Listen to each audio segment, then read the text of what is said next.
Q&A. Karena setiap pertanyaan selalu ada jawaban. Dipandu oleh Yohana Margareta.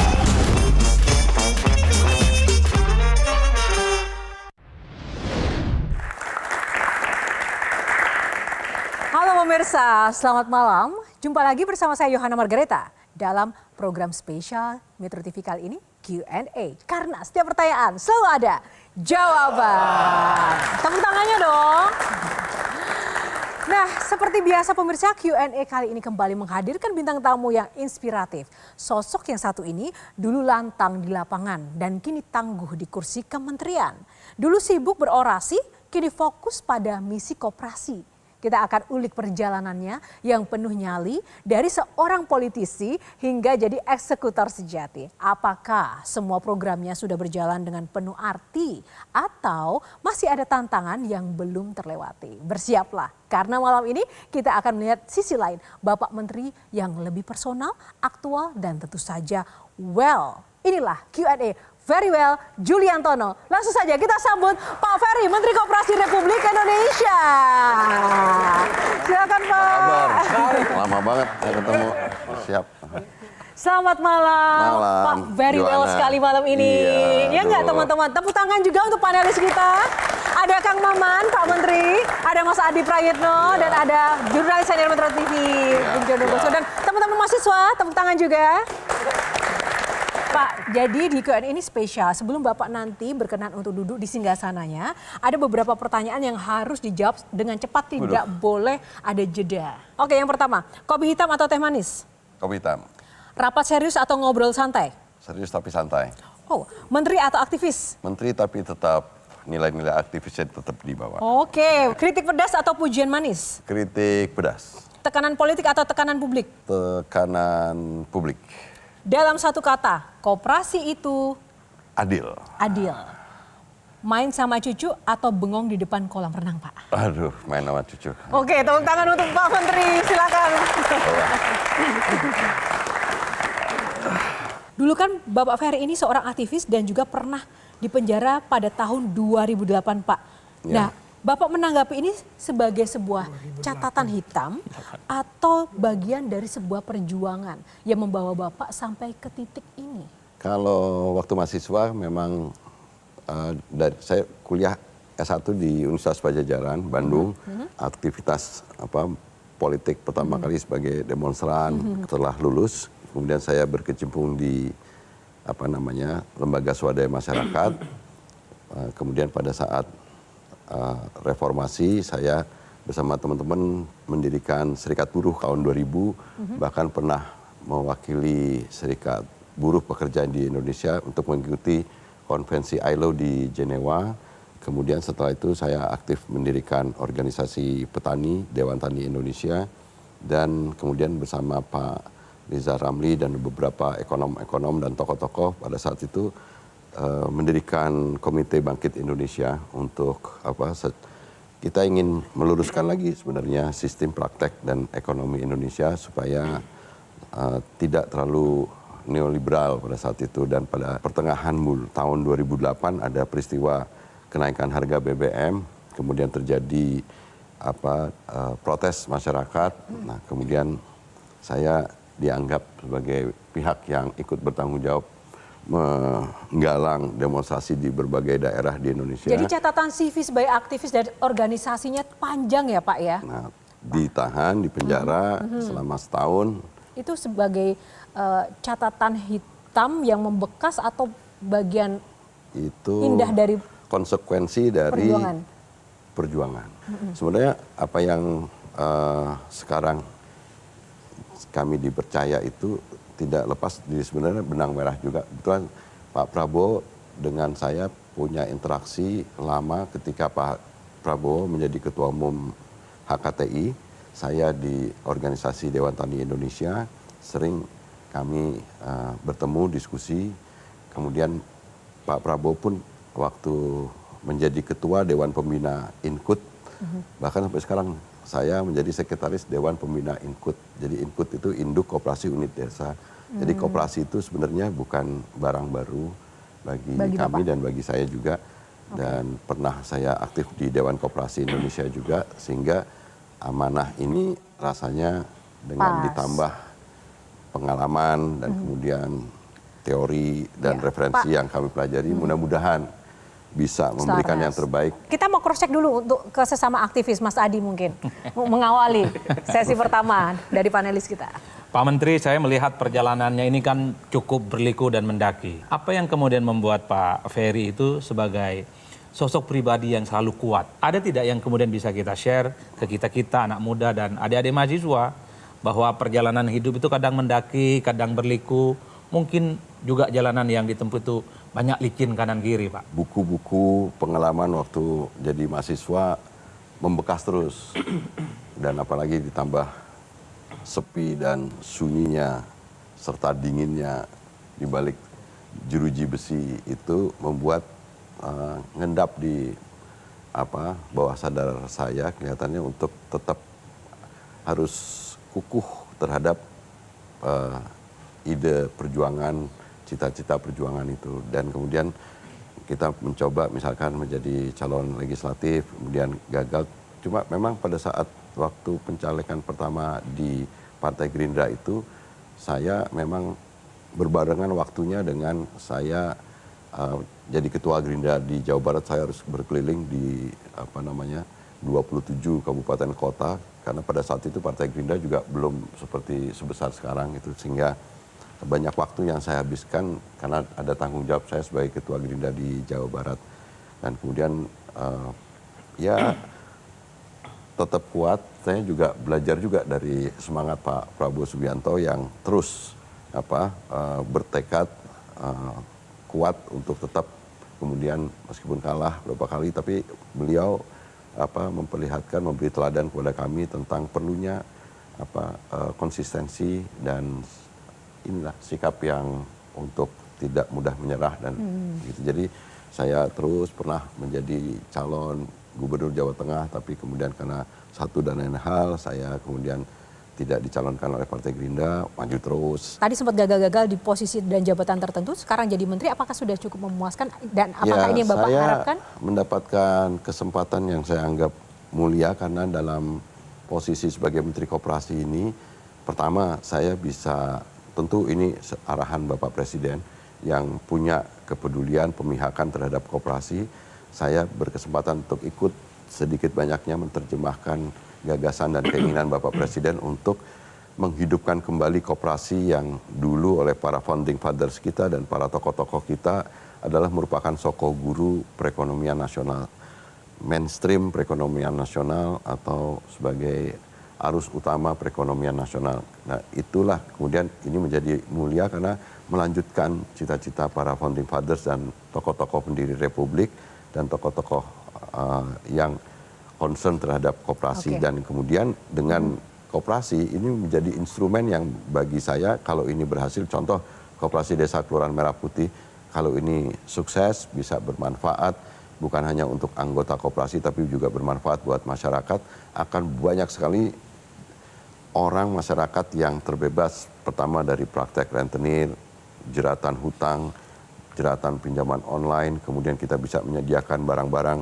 dengan harga yang relatif murah dan terjangkau, kemudian bisa menghidupkan UMKM di lokal dan kemudian juga bisa membuka kesempatan pekerjaan bagi anak-anak milenial Gen Z yang sekarang juga butuh pekerjaan. Gitu. Oke, silakan. Mas Ferry, salah satu kritik masyarakat terhadap pendirian koperasi Desa Merah Putih adalah bahwa koperasi ini diinisiasi oleh pemerintah. Bagaimana dengan 127.000 koperasi yang sudah sedang eksis sekarang? Apa yang dilakukan oleh Kementerian Koperasi? Ya, yang pertama gini, proses pembentukan koperasi Desa Kelurahan Merah Putih, meskipun ada instruksi Presiden nomor 9 tahun 2025 tentang percepatan pembentukan koperasi Desa Kelurahan Merah Putih, itu tetap waktu pembentukan badan hukumnya, meskipun ada kesan seperti top down, sebagian orang lihatnya seperti itu, tapi dalam proses pembentukan di lapangannya itu dilakukan melalui mekanisme musyawarah desa khusus sehingga melibatkan semua unsur masyarakat di desa kelurahan untuk membentuk pembentukan badan hukum koperasi desa Kelurahan Merah Putih, sehingga tetap kita menerapkan nilai-nilai yang dijalankan oleh koperasi partisipatif, demokratis, dan kebersamaan. Jadi tidak diujuk dari atas, karena proses pembentukannya dilakukan lewat musyawarah desa khusus. Semua unsur masyarakat terlibat. Tetapi yang tadi disampaikan tentang pembiayaan modal. Kalau menunggu masyarakat desa atau kelurahan mengandalkan simpanan pokok sukarela, itu kan dengan keterbatasan yang mereka miliki dari kebanyakan masyarakat yang di desa, tentu kan perlu waktu yang nggak tahu berapa lama lagi. Nah, oleh karena itu Presiden ingin supaya masyarakat, khususnya masyarakat di pedesaan, supaya tidak lagi mereka hanya sekedar sebagai penerima manfaat. Tetapi sekarang kita rubah mindsetnya, mereka menjadi subjek dan menjadi pelaku ekonomi. Dibuatlah badan usaha buat mereka, namanya Koperasi Desa Kelurahan Merah Putih.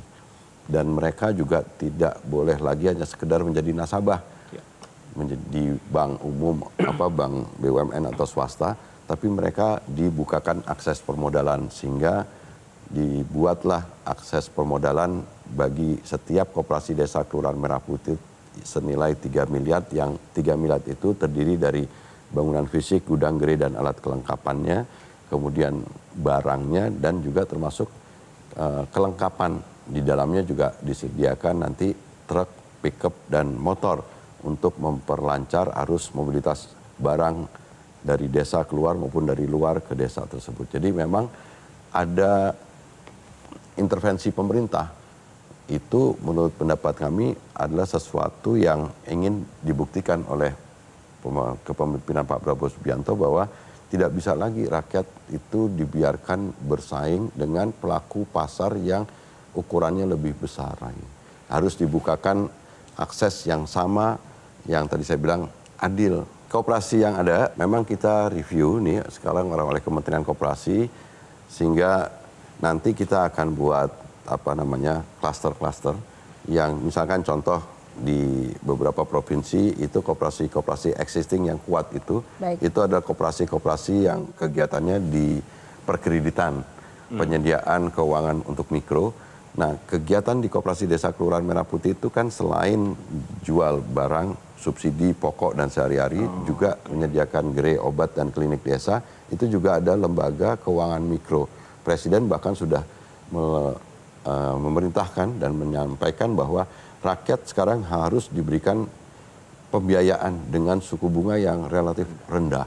Jangan pengusaha-pengusaha besar yang dikasih privilege, tapi sekarang rakyat harus diberikan privilege dalam bentuk pemberian pembiayaan dengan suku bunga yang rendah, kalau bisa 6%. Nah, koperasi existing yang kuat di perkreditan itu akan menjadi kakak asuh dari Koperasi Desa Kelurahan Merah Putih ini untuk membuat model kegiatan dan aktivitas, model usaha dan bagaimana seorang Ferry yang ada di dalam harus membayangkan anak kecil itu jauh dari bapaknya.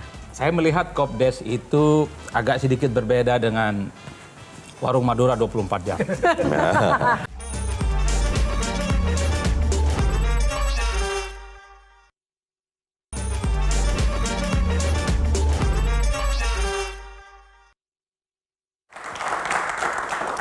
Kembali di Q&A masih bersama Bapak Ferrywell Juliantono. Tepuk tangan buat Pak Ferry.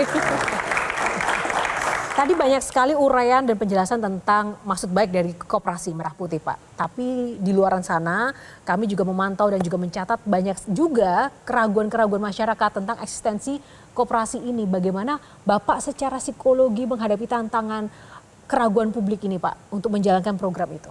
Memang setelah sekian puluh tahun koperasi ini kan menjadi agak terasing, deprived di negeri ini, karena memang mainstream yang terjadi kan lebih banyak badan usaha swasta dan BUMN. Padahal sebenarnya para founding fathers kita inginnya sebenarnya badan usaha koperasi, tetapi memang praktek ekonomi liberal kapitalistik ini yang kemudian melahirkan nilai-nilai yang mengikutinya, yaitu nilai-nilai individualistik, materialistik. Dalam kurun waktu berapa puluh tahun terakhir ini memang menjadi nilai-nilai baru yang menggantikan nilai-nilai gotong royong, kebersamaan, kekeluargaan, yang nilai-nilai itu sebenarnya mengiringi perekonomian sekiranya harus utamakan oleh badan usaha koperasi. Jadi perekonomian nasional kita memang disusun berdasarkan usaha bersama untuk asas kekeluargaan, kebersamaan yang tujuannya adalah untuk menciptakan keadilan sosial di tengah masyarakat ya, kita. Tapi adik-adik di sini atau mungkin Gen Z itu kalau dengar kata koperasi itu kesannya kayak jadul gitu loh Pak. Ya nggak, teman-teman? Itu tantangan. Jadi memang tidak ringan tugas kita untuk melakukan rebranding. Masih relevan tapi secara praktek ya Pak. Dengan Koperasi Desa Kelurahan Merah Putih ini relatif sekarang sudah makin banyak orang yang tahu di kalangan milenial dan Gen Z juga sebagian mungkin sudah tahu, dan yang lebih penting adalah memang rebranding ini harus sejalan dengan keinginan kuat dari yang berkuasa atau yang punya pemerintahan. Ketika Bapak Presiden punya pemihakan yang jelas tentang koperasi, seluruh aparatur dan sumber daya yang dimiliki oleh pemerintahan itu juga akan bisa menjangkau. Jadi kalau koperasi sekarang menjadi aktif lagi, lambat laun masyarakat akan tahu. Dan tadi sekarang kan kalau Bapak gini kayak produk-produk, misalnya tadi saya bilang, sekarang kita udah punya gerai. Per hari ini kita udah punya 34.000 koperasi desa Kelurahan Merah Putih yang sedang dibangun. Insya Allah 1-2 bulan yang akan datang itu selesai 100%. Artinya kalau kegiatan koperasi desa Kelurahan Merah Putih ini punya kesempatan gerai-gerainya diisi oleh produk-produk yang bisa dihasilkan oleh produk-produk UMKM lokal atau produk-produk yang dihasilkan oleh para kalangan milenial dan Gen Z, saya rasa ini akan nyambung. Karena koperasi ini juga sebenarnya identik dengan karakteristik anak-anak muda, khususnya milenial dan Gen Z, yang mereka relatif mandiri, berbasis komunitas, dan lain sebagainya. Jadi saya rasa sebenarnya kalau ini kami di Kementerian Koperasi juga menyasar, mentargetkan kepada kalangan generasi muda, Gen Z dan milenial. Sebaliknya, teman-teman kalangan generasi muda yang Gen Z dan milenial pun juga nanti akan ketemu bahwa sebenarnya koperasi bisa menjadi opsi. Kang Maman gimana nih pendapatnya nih? Saya generasi yang hidup di Kosipa, Koperasi Simpan Pinjam. Iya, betul. Tapi sebelum ke sana saya tertarik dengan pernyataan Pak Ferry sebelumnya. Sebelum saya bicara tentang koperasi, asasnya masih sama, kekeluargaan. Pak Ferry tadi mengatakan ada 2 hal yang tidak pernah terlupakan dalam perjalanan hidup saya. Sangat very well di kuping saya sebagai penulis dan sebagai kriminolog. Buku dan penjara. Luar biasa kalau soal bukunya. Tapi di penjara saya sering keluar masuk, sampai hari ini masih keluar masuk penjara. Saya selalu bertanya pada orang-orang di penjara, makin kuat atau makin lemah? Justru makin kuat ketika berada di penjara. Ya. Tapi kalau sudah mendengar kata anak, pasti lemah orang-orang di penjara. Nah Bang Ferry kan 2008 ketika dalam penjara, itu kan anak kedua masih umur 5 tahun. Ya. Bagaimana membuat anak ini ketika harus bertanya bapaknya di mana? Dan bagaimana seorang Ferry yang ada di dalam harus membayangkan anak kecil itu jauh dari bapaknya? Ya itu yang waktu jadi mahasiswa, kita jadi aktivis, demonstran, ditangkap, masih nggak punya beban tanggung jawab. Ya. Tapi ketika tahun 2008 saya di penjara, saya sudah punya anak, dan memang agak nekat dikit itu si Kang Maman kalau saya bilang. Dan tapi ya itulah menurut saya konsekuensi dari sikap kita gitu. Komentar ya, keluarga dan tadi anak gimana? Nggak ada komentarnya lagi, karena anak waktu itu yang tadi Kang Maman sampaikan waktu umur 5 tahun masih dibohongin sama ibunya, itu bapaknya di nah, ketika udah dewasa ya, ketika tahu gitu responnya gimana? Kagum, malah kagum atau gimana? Ya mereka awalnya ya mungkin nggak kagum juga, tapi mereka karena masih kecil kan pada saat itu, tapi seiring mereka makin dewasa, mereka makin tahu, dan saya rasa mereka juga lihat ayahnya tetap konsisten gitu.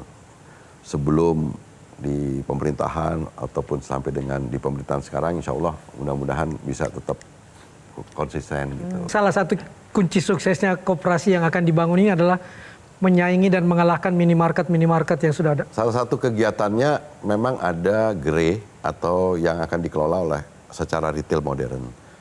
Jadi, tapi bukan hanya retail saja, tapi yang tadi saya sampaikan ada gerai obat, klinik, dan pergudangan, ada logistik dan sebagainya. Tapi khusus untuk kita bicara tentang retail, saya nggak bersaing dengan retail modern yang existing ada, tetapi bahkan kalau perlu kami harus mengucapkan terima kasih karena retail modern yang ada sekarang telah mampu menyediakan lapangan pekerjaan.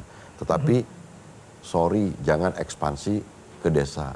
Karena kalau di desa sudah ada koperasi desa yang melaksanakan fungsi yang sama. Perbedaan filosofisnya adalah kalau koperasi desa, anggota koperasi desanya belanja di koperasi desa, keuntungannya akan muter di desa itu. Tapi kalau retail modern yang dimiliki kepemilikannya oleh perusahaan, ya kan keuntungannya akan dibawa kepada pemilik saham. Jadi saya sudah menemui dan berdiskusi dengan teman-teman retail modern yang ada, dan saya rasa saya bisa sampaikan bahwa kita terbuka terhadap kemungkinan kerjasama yang dilakukan. Bahwa produk-produk yang tidak bisa kita produksi sendiri, itu kita tetap terbuka untuk bekerja sama dengan siapapun gitu, termasuk dengan retail yang modern yang ada. Oke, silakan Mas Adi. Saya melihat Kopdes itu agak sedikit berbeda dengan Warung Madura 24 jam. Begini jalan ceritanya, kalau Kopdes itu kan ekspansinya ke desa, ini kan untuk menciptakan ekosistem ekonomi di desa-desa. Nah, yang saya khawatirkan sebenarnya Pak Menteri terkait dengan Kopdes itu, kan di desa itu sebenarnya ekosistem ekonominya belum terbentuk. Jadi trust ini yang kemudian harus dimunculkan di publik. Bagaimana caranya bahwa program ini betul-betul sustain dan betul-betul adalah untuk menciptakan ekosistem ekonomi di desa. Itu yang saya kira menjadi sesuatu yang cukup serius yang menjadi tanggung jawab Pak Menteri saat ini. Saya jelasin bahwa sebenarnya retail modern yang ada banyak didirikan nabrak aturan bahwa mereka tidak boleh didirikan kurang dari 500 meter dari pasar tradisional. Boleh dicek keberadaan retail-retail yang ada itu, ada nggak yang kurang dari 500 meter dari pasar tradisional? Rasanya banyak. Tapi kan kita tidak bisa apa-apa, karena ternyata menjamurnya itu dengan nabrak ketentuan itu. Dan kalau ditanya apakah retail modern yang ada punya konsekuensi, yang pasti pasar tradisional banyak yang omsetnya berkurang, itu udah pasti. Nah, oleh karena itu sebenarnya kehadiran warung-warung Madura yang tadi sampaikan Mas Adi, menurut saya harus mengacungkan jempol kepada pemilik warung-warung Madura ini, karena mereka lah yang memberikan inspirasi kepada kita bahwa sebenarnya bisa kok. Berarti Kopdes Merah Putih juga 24 jam ini nantinya? Ya bisa, jadi kita akan pelajari itu. Jadi saya merasa yakin bahwa rakyat itu sebenarnya punya kemampuan jika mereka diberikan akses permodalan, jika mereka bisa dirubah mindsetnya untuk menjadi pelaku ekonomi gitu. Nah Pak, sebentar, bicara soal 24 jam, itu kan Bapak juga meluncurkan call center nih, yang nomornya 1500587. Nah itu sebenarnya untuk pusat pengaduan atau juga bisa menjadi pusat solusi untuk bimbingan teknis real time operasi atau bagaimana Pak? Tentu sejak mulai dibentuk, sejak mulai dibangun fisik, mulai tahap operasional, itu banyak yang bertanya, banyak yang ngeluh juga, ada juga yang ngeluh. Kemudian kita akhirnya berpikir untuk membuka call center di kantor Kementerian Koperasi untuk bisa menjawab, membantu permasalahan-permasalahan yang disampaikan kepada kami, dan tentu nanti rekomendasinya sampai kepada kami di meja-meja kami, dan kemudian langsung ada tim buruh sergap untuk bisa menyelesaikan masalah-masalah yang ada. Kita udah muter-muter ditanya apa pelariannya Pak, tetap jawabnya itu pekerjaan. Pak Ferry ini terlampau serius memang. Pejabat publik sangat serius, tidak seperti yang lain sedikit-sedikit ada nyanyi, entah dangdut atau apa gitu ya.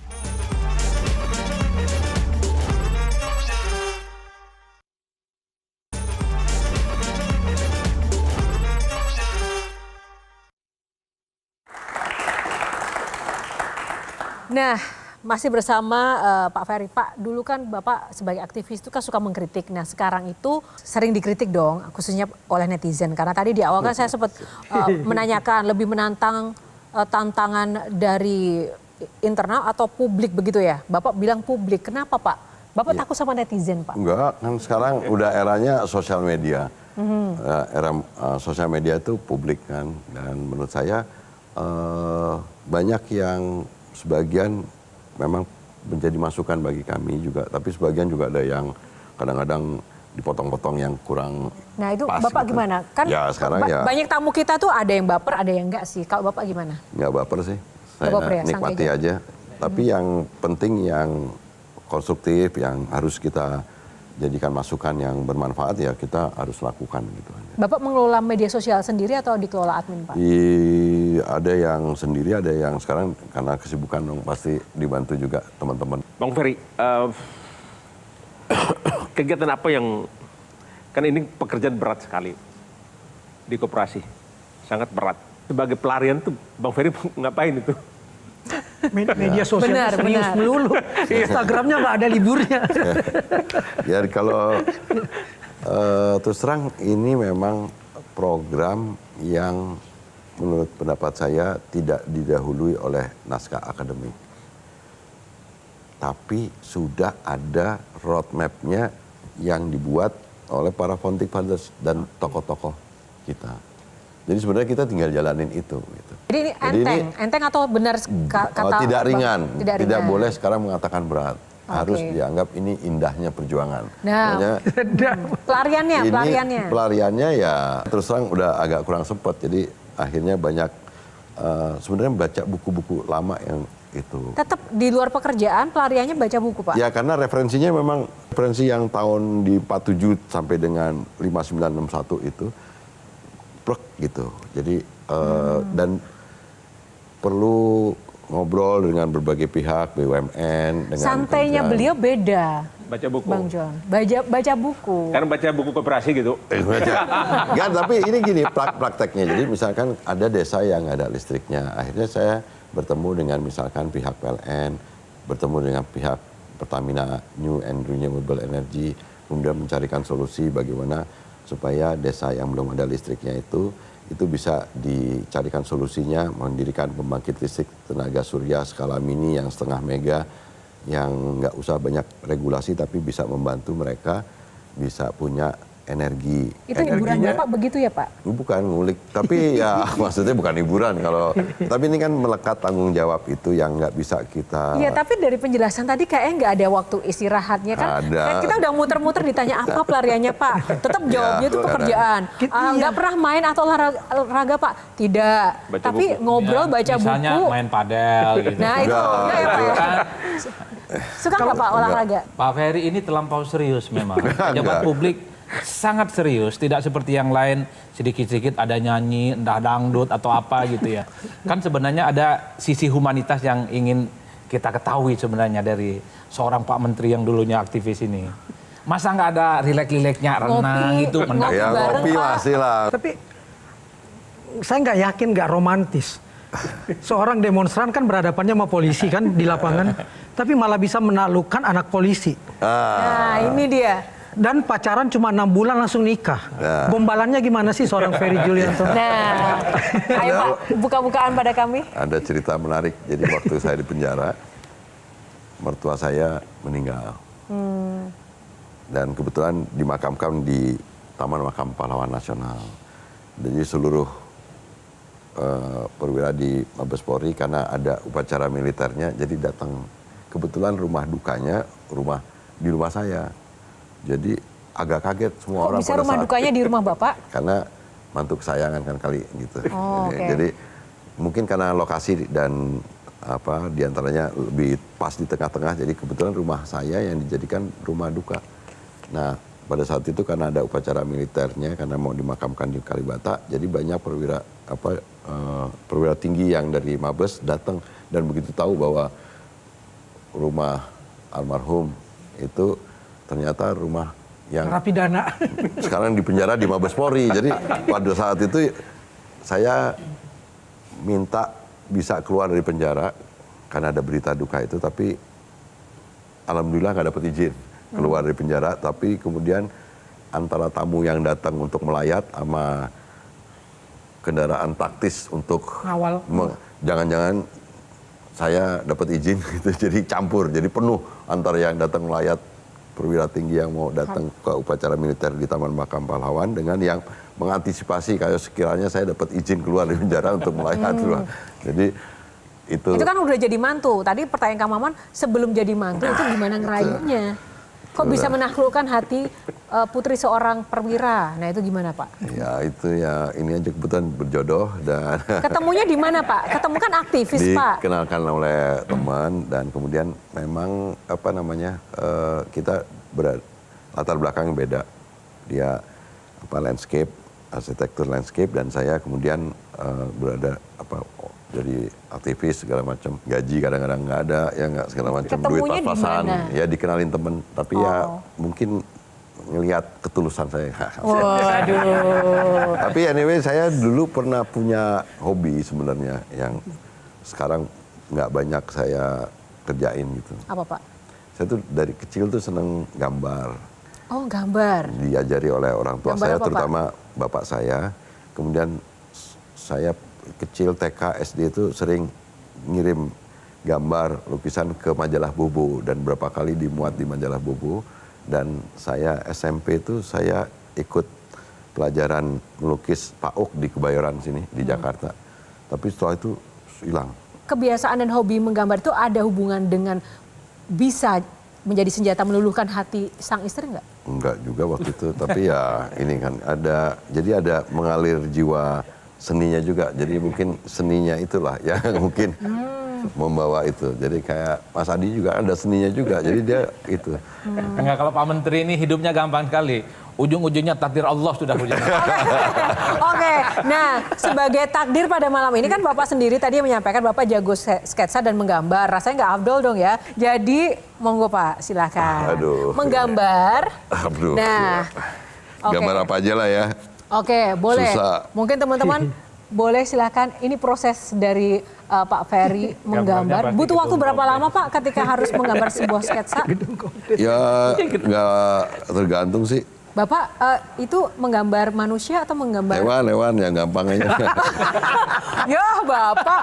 Ntar mesti ini Soalnya saya kan ngintip ya, ngintip kayaknya nggak ada muka-mukanya, tapi ada buntutnya gitu kan. Tapi kayaknya walaupun ini hewan yang digambar Pak Ferry, tapi saya tetap akan suka sih, karena ini kayaknya hewan kesukaan saya deh Pak. Oh, gitu ya? Sionya Bukan. Yohana, bukan? Hobi. Hobi Saya. Oh, aku sama seperti hobinya Pak Prabowo. Udah bisa saya tebak nih. Jangan ditebak Udah dulu bisa ya. saya tebak. Jangan ditebak dulu. Tadi Adi udah menebak pasti yang dilukis Apa? koperasi Mas Adi? desa. gua Mas Adi menebak apa? Mas Adi. Operasi Desa Merah Putih itu kan berarti cuman gambarnya balok-balok aja kan. Oh, oke. lebih gampang kali itu. Kalau Lebih gampang. Bang John menebaknya gambar apa? Saya sih kucing. Kucing. Iya. Kopdes. Saya Hah. kuda. Kuda. Oke. Orang clue-nya gampang tadi itu. Apa? Hobinya sama seperti Pak Prabowo. tuh. Ah, tuh. Oh, iya. Pemenangnya saya berarti. Tapi kenapa Bapak terlintasnya hewan yang Bapak gambar ini? Karena sio istri saya kuda. Wah.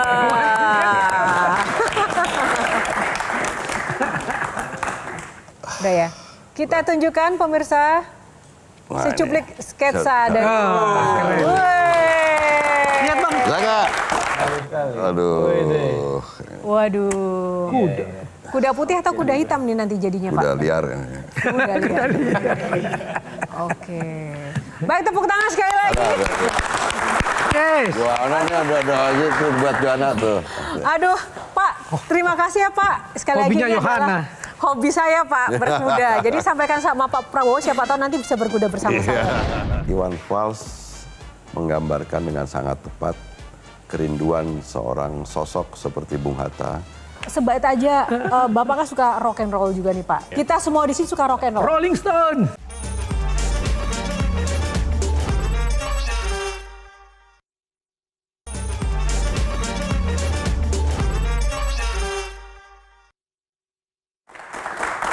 Baik, masih bersama Bapak Menteri kita, Pak Ferry. Ini perdana Pak, saya dikasih hadiah dan sketsa nih dari bintang tamu. Tapi yang saya dengar, Bapak nggak cuma jago sketsa, tapi juga jago bernyanyi Pak. Wah ini enggak udah. Iya, bener nggak? Jago ngeles, saya Mas Adi. jago ngeles. Bener nggak Mas Adi? Benar itu. Dengar-dengar Rolling Stone ya. Wah, ini Nah, Pak, lagi. Itu nggak sebait gampang. saja Pak, sebait buat Lidah kami saya semua. yang Madura Kapan nggak lagi bisa Pak? nyanyi itu, Pak. Aduh. Sebait saja lagu kesukaan Perasaan yang lain Bapak. Q&A nggak suruh nyanyi. Oh tidak Pak, Mahfud MD satu lagu Pak. satu lagu. yang bener. Ya Aduh. Pak, sebait aja. Bapak kan suka rock and roll juga nih Pak. Iya, iya. Kita semua di sini suka rock and roll. Rolling Stone. Rolling Stone boleh Pak?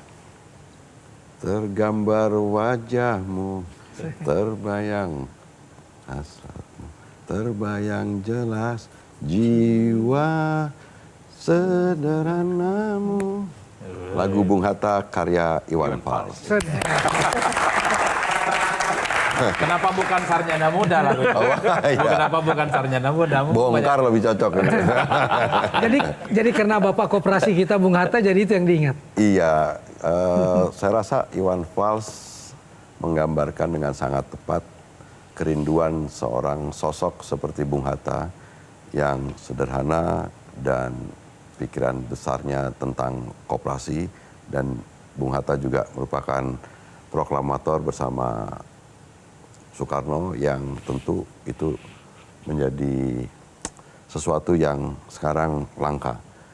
Dan alhamdulillah saya berkesempatan tahun lalu di hari koperasi 12 Juli datang ke rumah kediaman keluarga Bung Hatta dan diterima oleh 3 putrinya, dan saya rasa rumahnya juga tidak banyak berubah seperti dulu, dan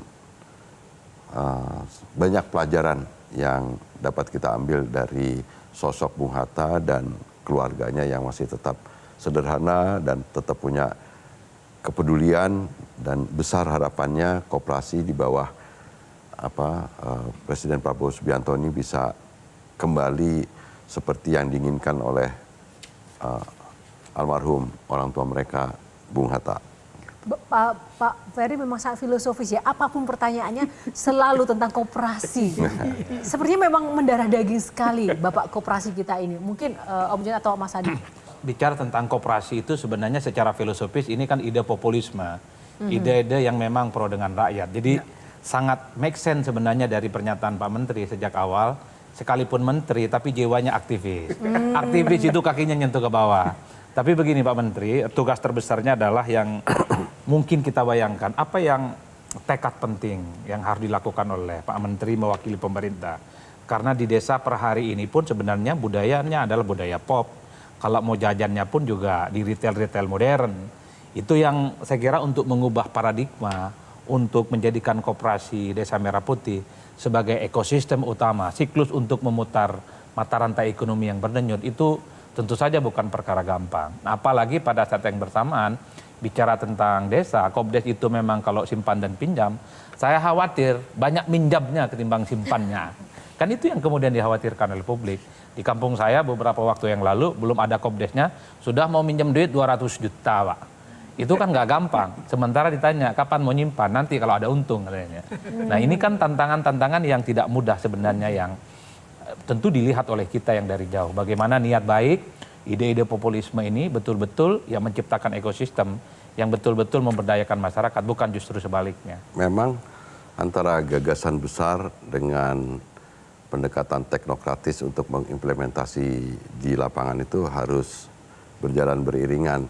Dan kalau lihat dari keberadaan fungsi Koperasi Desa Kelurahan Merah Putih ini yang diharapkan oleh Bapak Presiden menjadi tempat aktivitas ekonomi baru di masyarakat, dan harapannya nanti akan ada pertumbuhan ekonomi di desa-desa yang secara agregat nanti akan mendongkrak pertumbuhan ekonomi secara nasional. Sebenarnya ini menciptakan kesempatan bagi produk-produk UMKM lokal atau brand-brand lokal untuk bisa mengisi gerai-gerai yang akan ada di koperasi desa. Tapi yang jauh lebih penting yang sering kali dilupakan orang, bahwa keinginan Bapak Presiden tentang, seringkali Bapak Presiden bicara tentang cold storage, bicara tentang itu adalah bagaimana koperasi desa ini juga nanti berfungsi untuk menjadi off-taker, nyerap dan nampung hasil produk masyarakat. Apakah itu tanaman pangan, apakah itu hortikultura, buah-buahan, sayuran, peternakan, perkebunan, kerajinan, kuliner, dan lain sebagainya. Koperasi di desa itu, desanya produknya adalah gabah kering panen, artinya tanaman pangan. Harus disediakan dryer yang akan bisa membantu kualitas gabah kering panen petani itu juga bisa kualitasnya baik. Kalau sekarang kan karena ketiadaan dryer itu menyebabkan gabah kering panen petani kita turun kualitasnya dan menyebabkan harga jual gabah kering panen petani kita seringkali under spec atau di bawah kualitas dari harga gabah yang ditetapkan pemerintah. Misalkan di desa itu ada produksi yang buah-buahan dan sayurannya bagus, tapi karena ketiadaan alat pengatur suhu, itu buah-buahan yang bagus, sayuran yang bagus itu kemudian tidak bisa punya nilai jual yang lebih tinggi, sari, busuk, kemudian menyebabkan harganya juga jatuh. Nah, diperlukan alat pengatur suhu. Koperasi desa nanti akan dilengkapi dengan itu. Di desa-desa pesisir pantai yang hasil produk masyarakat desanya ikan, perlu nanti hasil tangkapan ikan itu disimpan di cold storage, lemari pendingin, yang mudah-mudahan itu bisa menyebabkan kualitas ikan hasil tangkapan masyarakat nelayan-nelayan kita itu bisa tetap dalam kondisi yang baik. Dari saya lahir sampai sekarang gabah kering panen petani kita tuh tetap dijemur di lantai-lantai, dipatok-patokin ayam, dilindes motor, dilindes sepeda. Ya cepat gabah kering panen petani kita berubah warna, kutuan dan lain sebagainya. Perlu ada dryer alat pengering untuk bisa menjaga kualitas gabah kering panen kita. Nah, penyediaan alat mesin bagi kegiatan pasca produksi ini diharapkan nanti akan dilakukan oleh Koperasi Desa Kelurahan Merah Putih. Ya. Pak, ini bicara soal legacy. Bapak ingin diingat sebagai sosok yang seperti apa sih, Pak? Orang very well. Mudah-mudahan sebagai Menteri Koperasi saya bisa menerjemahkan keinginan Bapak Presiden agar khususnya Koperasi Desa Kelurahan Merah Putih ini bisa sesuai dengan harapan Bapak Presiden, secara operasional itu bisa jadi manfaat, keuntungan yang hasil keuntungannya itu bisa bermanfaat bagi anggota dan bagi masyarakat. Bisa tadi membebaskan masyarakat kalau terjerat hutang, terjerat pinjol, mereka bisa pinjam di Koperasi Desa Kelurahan Merah Putih dan lain sebagainya. Secara pribadi ada nggak Pak cita-cita pribadi dalam diri Pak? Wah, ada ini udah. Wah, tepuk tangan. Alhamdulillah udah dijadikan menteri, ini udah pengalaman yang jadi luar Bapak, biasa buat saya. Boleh dibilang Bapak bahagia Pak dengan posisi sekarang Pak? Ya bahagia dan disyukuri dan kemudian ini jadi ladang pengabdian. Saya sangat percaya Bapak adalah orang yang paling konsisten yang pernah saya temui. Karena dari awal sampai dengan akhir ini semuanya tentang koperasi. Kita berikan tepuk tangan untuk Bapak Koperasi Q&A malam hari ini. Baik, karena waktu kita sudah habis Bapak. Dan sekarang pesan Bapak untuk pemirsa Q&A Metro TV dan generasi muda kita Pak. Silakan. Ya, yang pertama tentu minta doa. Karena tugas ini tidak ringan dan tentu mohon dukungannya. Karena memang tugas membesarkan koperasi di negeri yang jiwa nilai-nilai ekonomi kerakyatan itu ada di dalam konstitusi kita, itu tentu menjadi tugas bersama kita. Bukan tugas Kementerian Koperasi, tugas Kementerian Koperasi, Menteri Koperasi, apalagi juga hanya seorang presiden, tetapi ini tugas kita semua untuk mengembalikan sistem arah praktek ekonomi kita kembali ke jalur ekonomi konstitusi. Dan bagi generasi muda, sekarang konfigurasi demografi kita Gen Z itu 11 jutaan kalau nggak salah. Kemudian milenial itu 30 jutaan. Generasi alfa yang masih mengikuti sekolah itu juga nanti 2-3 tahun ke depan akan mengisi mayoritas demografi penduduk kita. Oleh karena itu kami juga akan menjadikan koperasi ini menjadi opsi pilihan bagi kalangan generasi muda, milenial, Gen Z untuk bisa menjadi opsi lapangan pekerjaan berupa silahkan teman-teman anak-anak muda, milenial, Gen Z membuat produk-produk yang kiranya dapat kita buat sendiri, mulai dari yang paling sederhana, sabun, sampo, deterjen, mulai dari bikin kecap, sambal, apapun yang kalian produksi, jangan takut tidak laku dijual. Gerai-gerai Koperasi Desa Kelurahan Merah Putih akan siap untuk menjadi gerai-gerai rak-rak yang akan diisi oleh produk-produknya kalangan milenial dan Gen Z.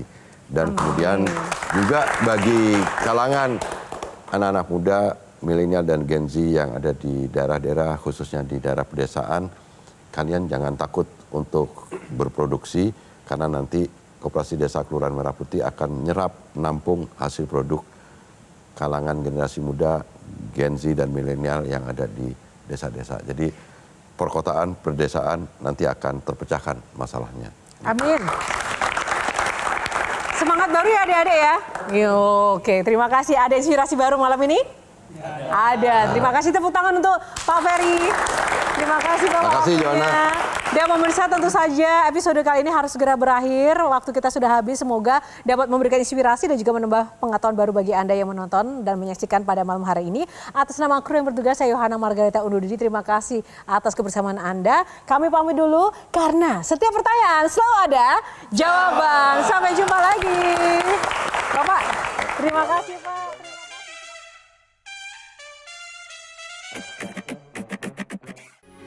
Metro TV.